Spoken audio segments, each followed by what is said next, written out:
Hola, ¿qué tal? Mi nombre es Kennedy Rivera. Mi nombre es Yareli Tirado. Y sean bienvenidos a un episodio más de su podcast La Escoleta. El día de hoy tenemos un invitado muy especial. Él es Giovanni Rodríguez, originario de Los Mochis, Sinaloa. Él es instructor y le damos la más cordial bienvenida. Muchas gracias, chicas. Bienvenido, gracias por darnos unos minutos de tu tiempo por ahí, agenda ocupada. Qué bueno que se dio la oportunidad de estar por aquí con nosotros.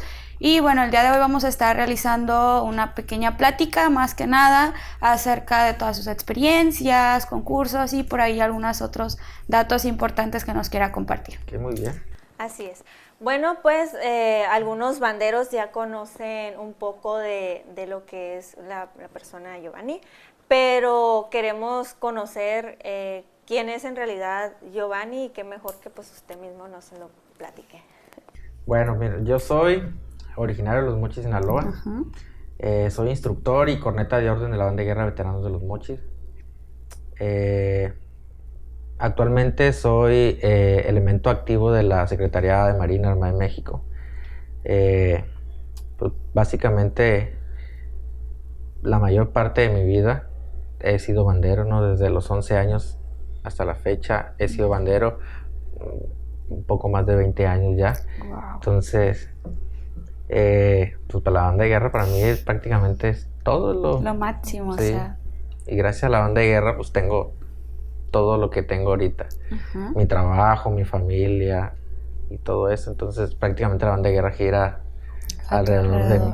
Sí. Correcto. Y por ejemplo, mencionas que desde los 11 años formas parte de la Banda de Guerra, pero ¿qué fue lo que te motivó o qué fue lo que te orilló a pertenecer a una banda de guerra? ¿Cuál fue el motivo? Fíjate que es algo muy curioso porque por parte de mi mamá, todos mis tíos fueron banderos por mi abuelo. Mi abuelo fue instructor de Los Mochis, fue una personalidad muy famosa en Los Mochis. Se llama Filiberto Rendón Zavala, que él es el culpable de que yo esté ahorita sentado aquí. Entonces, él fue instructor de una secundaria que se llama CENTE 1 sección 53, que en su tiempo, pues yo creo que fue las bandas más importantes de Los Mochis, incluso era el semillero de la UDEO. De hecho, de ahí salieron personalidades muy importantes como Juan José Ulloa, el corneta de orden de la Universidad de Occidente. Yasmín Valenzuela, no sé si la conozcas, es un exponente femenino a nivel nacional de cornetas de órdenes. Ellos fueron pues elementos de ese semillero, ¿no? Entonces, yo salgo de ahí también. A mí me tocó ya lo último de esas generaciones de oro de la CENTE 1. Yo nací aquí en Los Mochis, Sinaloa, pero me crié en León, Guanajuato. Mis padres fueron a radicar allá, entonces allá viví 10 años. Cuando cumplí un año en Los Mochis me llevaron a vivir allá. Estuve 10 años viviendo allá y en unas vacaciones recuerdo muy bien que mi abuelo fue a visitarnos a León, Guanajuato, porque casualmente se estaba realizando el primer encuentro nacional de bandas de guerra 3 de Diana en la ciudad de León, Guanajuato. Fue el primer concurso nacional de 3 de Diana. Entonces mi abuelo aprovechó y se fue de raite con la UDEO. Y allá nos cayó y dijo, hey, alístense porque mañana vamos a ir a la Feria de León porque ahí va a ser el concurso. Y quiero que me acompañen, vamos a ir a ver a la UDEO. Y esa fue la primera vez que yo conocí una banda de guerra. Me tocó ver a la UDEO en sus mejores momentos en el 2000. Me tocó ver a Leyenda Oro, todo en ese entonces, en el 2000. A Bomberos Celaya, a La Fraternidad. O sea, bandas... leyendas, ¿no? Son leyendas casi, ahorita, entonces imagínate, hace más de 20 años. Sí, eso. ya son buenos. Entonces, y por ejemplo, me dices que esa es la primera vez que ves o que sabes que es una banda de guerra. ¿Cuál fue tu reacción al escuchar, al ver movimientos? No, pues me llamó mucho la atención porque yo no sabía que existía eso. Algo nuevo, sí, ¿no? ¿qué es eso? Son soldados. Entonces miraba los uniformes, los instrumentos y yo quedé anonadado. Y me acuerdo muy bien que vi a la UDO y me decía mi abuelo, no, pues mira, son mis alumnos, pues, salían de eso. Orgulloso, ¿no? Y casualmente ese año quedó campeón la UDO. Fue el primer nacional y quedaron campeones. Y pues, imagínense, al siguiente año, mi abuelo me trae a vivir con él, viví con él y me metió a la secundaria donde él trabaja. Mis papás se quedaron allá en León, Guanajuato, y yo empecé una nueva vida ya dentro de las bandas de guerra. Fui a mi primer día de clase y mi abuelo me dio una boquilla, me dio un clarín y una corneta, me dijo, tócale. ¿Cómo se usa esto? Yo me acordaba que los miraba y los vi, pero no sabía cómo se usaba. ¿Qué onda, no? Entonces, pues había gente que ya un año atrás ya había aprendido y yo era el único nuevo porque no había entrado nadie en la banda, todavía ni lanzaban la convocatoria para juntar a gente nueva, y yo ya estaba dentro. Lo que hacía yo nada más era mirar y imitar lo que estaban haciendo, pero no tenía ni idea. Ni idea de qué trataba toda la situación. Y eso son mis primeras experiencias con la banda de guerra. No, wow, que todo el inicio, pues, como inicias de que veo a UDO en su participación, quedan campeones, y me imagino que desde ese momento surge como la emoción o la motivación de que yo quiero estar allá adentro, ¿no? Sí. De no saber que existía eso a llegar a ser parte de ello, ¿no? Y lo más curioso, que por ejemplo en el 2001, pues fue mi acercamiento ya como tal a la banda de guerra. Y en el 2002 fue mi primera participación ya con la UDO en un concurso, en el concurso de 3 de Diana en la Ciudad de México.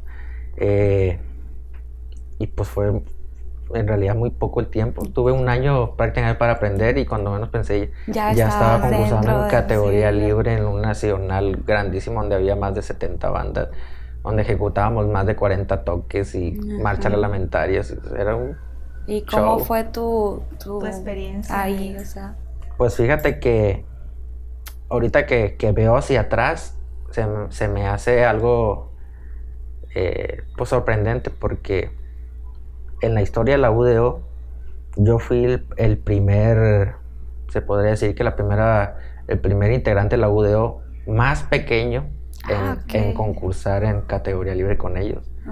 De allí en adelante pues ya hubo mucha gente, ¿no? de mi misma edad que se empezaba a ingresar, pero yo fui el más pequeño, tenía como 11 años y ya estaba concursando en categoría libre con universitarios, porque en ese entonces no recuerdo, yo creo que no había ni siquiera de prepa y yo era el único de secundaria. Casi a las grandes ligas, ¿no? Sí, fue algo muy, muy chistoso. Y fue algo casual, ¿no? Fue algo que se dio porque en el 2001 fallece mi abuelo. Y en su velorio, pues como era una figura bandera en Los Mochis, se reunieron todos los banderos, instructores y bandas y todo, y entre ellos iba el profe Ricardo Cubedo. Entonces en uno de los novenarios, él ya me ubicaba porque me miraba en las bandas, ¿no? Y se acercó y me dijo, oye, me hizo la invitación, que te gustaría tocar con nosotros. Yo soy el profe Cubedo de la UDO, y yo me acordé de la UDO del 2000. León. No, pues ensayamos, pide permiso, y al siguiente ensayo ya estaba ensayando. Primera fila, ¿no? Sí, y a los meses empecé a concursar, creo que fui a un pentatlón en Culiacán, como a los 3 meses ya estaba concursando con ellos. Wow. Sí, es todo un show. Una historia. Sí. Pero ahorita que ya retrocedes el tiempo y te visualizas tú pequeñito ya con todos los universitarios y oye, o sea, yo lo hice, yo estuve ahí. Algo que jamás imaginabas. No, y en ese momento pues no tenía pues la noción, no me daba cuenta de lo que estaba pasando. Yo nomás me formaba y tocaba. La magnitud de lo que estabas haciendo, vaya. Sí. No, sí. Y pues ahora que te tocó ser ponente del curso Perla del Pacífico, ¿cuáles fueron los temas que abordaste dentro del curso? Mire, yo estoy hablando sobre el uso de la boquilla, de las boquillas, consejos técnicos y también la creación de marchas libres. Que se podría decir que pues es mi fuerte, ¿no? La creación de marchas libres. Entonces esos son los temas en los que yo estoy participando aquí en el curso. Así es. Y adelante. Y en general, ¿cuáles son los temas que se considera que se deben de abordar en un curso de capacitación, independientemente de otro. Mira, yo creo que es de suma importancia empezar a profesionalizar las bandas de guerra, y yo creo que la mejor forma de hacerlo es capacitando a los instructores, sobre todo en la musicalización de las bandas de guerra, cómo enseñarle a leer partituras, a escribirlas, a interpretarlas. Entonces creo que eso nos va a dar como que un escaloncito más profesional a lo que hacemos, y le vamos a dar más importancia, un valor agregado, pues, a lo que hacemos. Entonces totalmente. Creo que es importante empezar de ahí, y creo que vamos por buen camino. Hay mucho que hacer todavía, pero es un proceso y poco a poco se va a ir logrando. Hay muchas áreas de oportunidad que aprovechar por ahí. Y por ejemplo, tú, Giovanni Rodríguez, siendo instructor, siendo líder de un gran grupo que es muy reconocido en todo el país, ¿cuál es tu manera de trabajar? O sea, ¿cómo es que fomentas la buena convivencia, la buena disciplina, la buena lealtad en tu equipo? Bueno, mira, en categoría libre, que es la que yo manejo, es muy complicado varias cosas que comenta, pero yo siempre les he dejado claro algunas cosas. Por ejemplo, yo trato de que el elemento que esté en mi banda se sienta a gusto, que vaya por convicción y no por obligación. Yo no soy de los que les digo, hey, ven a ensayar, o andar buscándole, hey, ven a ensayar. No, a mí me gusta que la gente vaya porque ellos quieren estar ahí, porque les gusta. Entonces nosotros somos una banda de guerra independiente, no dependemos de nada, cada quien paga lo suyo. Entonces, con mayor razón, no tiene ningún beneficio de la banda, sino que están por gusto, por hobby, por pasión. Totalmente. Entonces, de ahí parte todo. Tengo muchos banderos que vienen de otras bandas y caen conmigo, y pues las puertas de la banda están siempre abiertas para quien quiera llegar a sumar, ¿no?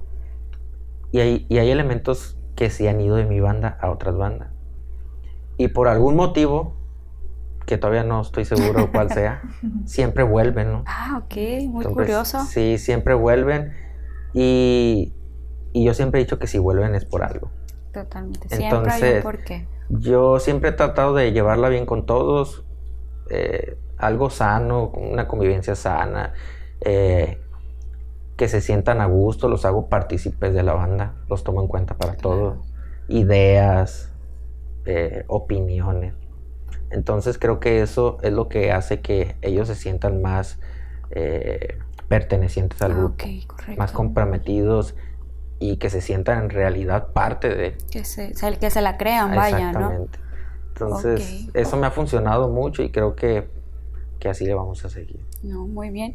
Y por ejemplo, nuevamente siendo instructor, ¿qué tipo de cualidades, conocimientos, expectativas, no sé cómo llamarle, crees que deba tener un instructor para poder llevar a cabo un buen trabajo como líder? Mira, yo siempre he dicho que un líder nace, ¿no? O sea, no es decir, voy a ver un video en el YouTube para ver cómo ser un buen líder. Entonces, no te digo que yo sea un buen líder, pero siento yo que se han dado las cosas y que la gente me sigue por algo. Entonces, ¿qué consejo puedo dar yo? Pues mucha paciencia, porque yo cuando inicié en bandas libres, yo era un inexperto. Entonces, conforme la marcha fui aprendiendo. Incluso como cuando inicié de instructor, que inicié a los 17 años, yo no sabía cómo instruir. Inicié con una primaria, y pues sobre la marcha fui aprendiendo. O sea, yo miraba hacia atrás cómo me enseñaba mi abuelo, cómo me enseñaba el cubedo, porque estuve en muchas bandas, estuve en bomberos también, cómo instruía el profe Chaveto. Entonces creo que fui como una esponjita que fui absorbiendo un poquito de todo, y fui creando mi propio concepto de instrucción. Correcto. Y pues hasta la fecha lo sigo aplicando, y creo que me ha funcionado muy bien. Muy interesante. Pues así es. ¿Y cuál ha sido alguna experiencia que te ha marcado como bandero o como instructor?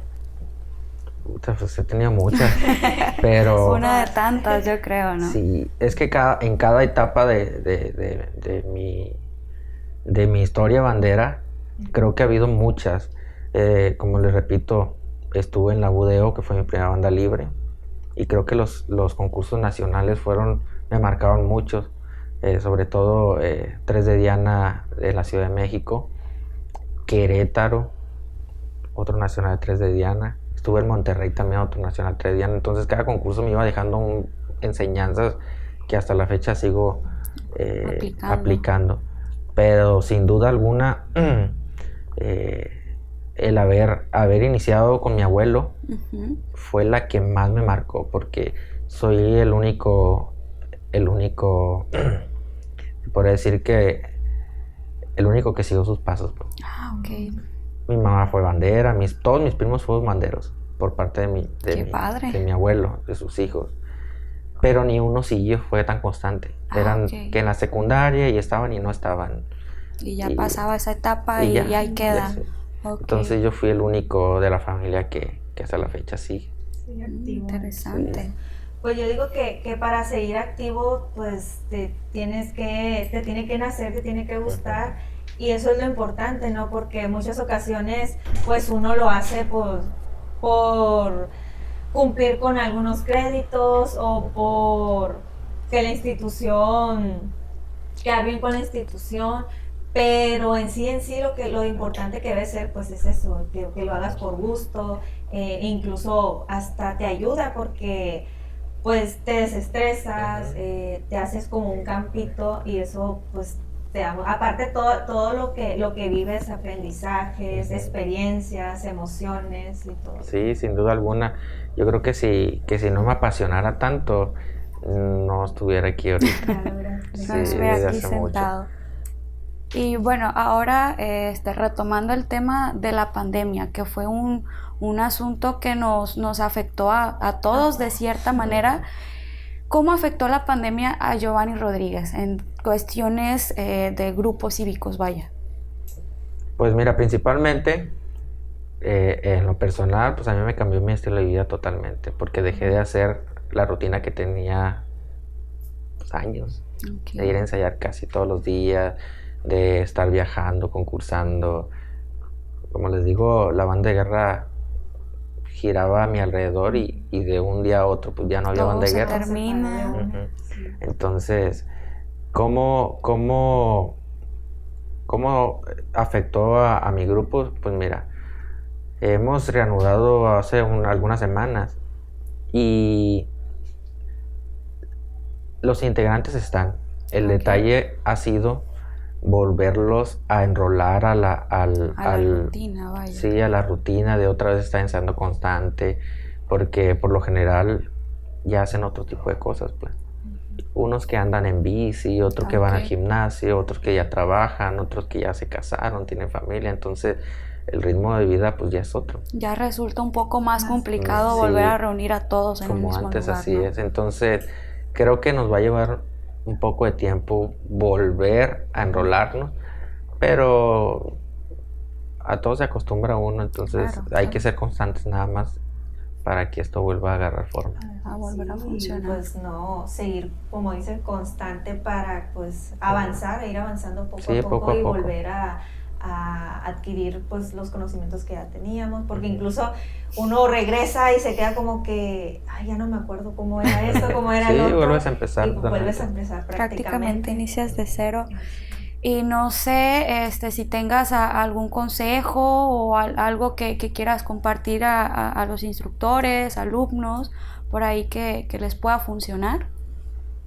No, pues el consejo que les pudiera dar ahorita es que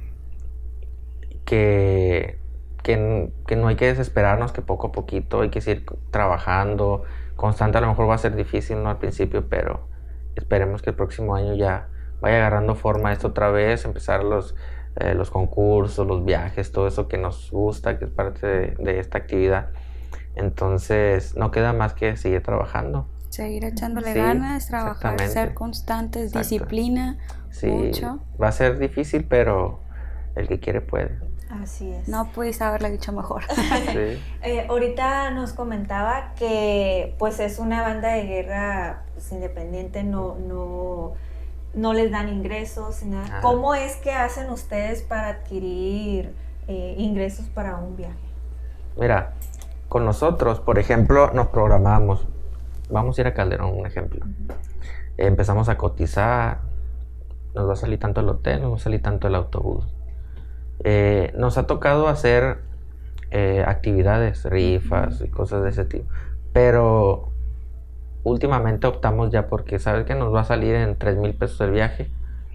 Pues váyanlo pagando como puedan.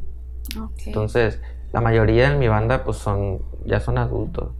O están en la universidad o ya son profesionistas o ya trabajan en un... Ya no es tan complicado poder reunir esa cantidad de dinero para... Entonces, no es tanto, no batallamos tanto por ese asunto. Ya el que quiera hacer alguna actividad que una rifa, pues ya lo hace de manera individual. Ok, ya dependiendo sus posibilidades, vaya. Sí, y no nada más el viaje, sino también uniformes, instrumentos. Cada quien hace lo suyo, cada quien tiene lo suyo. Cada quien se acomoda como puede prácticamente. Yo creo que ahí sí es tener amor al arte. Un gran esfuerzo. Sí, porque sí. Yo siempre he dicho, a lo mejor suena mal, pero yo siempre he dicho que la banda no es para pobres porque se gasta muchísimo dinero. Definitivamente. Sí. Entonces, cuando uno quiere, busca los medios. Totalmente. Busca la manera de poder hacer las cosas, vaya. Aunque no tenga uno... Saca hasta por debajo de la Sí, así es eso. Así. Ok, pues no sé si quieras agregar algo más, Kennedy. No, pues algo más que nos quieras compartir, que sientas importancia decirle al mundo bandero o no sé cómo. No, pues nada, pues solamente que animarlos a que sigan con esta actividad, que yo creo que este 2022 tengo la confianza de que se reactive, ¿no? A lo mejor no como la dejamos antes de la pandemia, pero sí poco a poco. Ya hay un gran avance. Sí, ya de perdida, ya poco a poco hemos iniciando. Entonces, pues nada, los invito a que me sigan en Facebook, en mi Instagram. Adelante. Como Juan Rod en mi Facebook y como Juan Rod LM en mi Instagram. Y también los invito a que me sigan en mi página de Boquillas Rod, para que chequen ahí las boquillas para banda de guerra. Y así está, Boquilla Rod, página de Facebook. Para que vayan y lo sigan, estén viendo todo su contenido y estén pendientes por ahí. Y pues no nos queda nada más que decirte nuevamente gracias por haberte dado el tiempito de estar por acá. Y bueno, ¿no? Considerando de tenerte nuevamente por acá con nosotros y nos estés contando nuevas experiencias por ahí. Muchas gracias a ustedes, chicas. No, al contrario. Y bueno, amigos, esto fue todo por el día de hoy. Recuerden compartir, comentar cualquier dato de interés. Y pues este es su podcast, La Escoleta.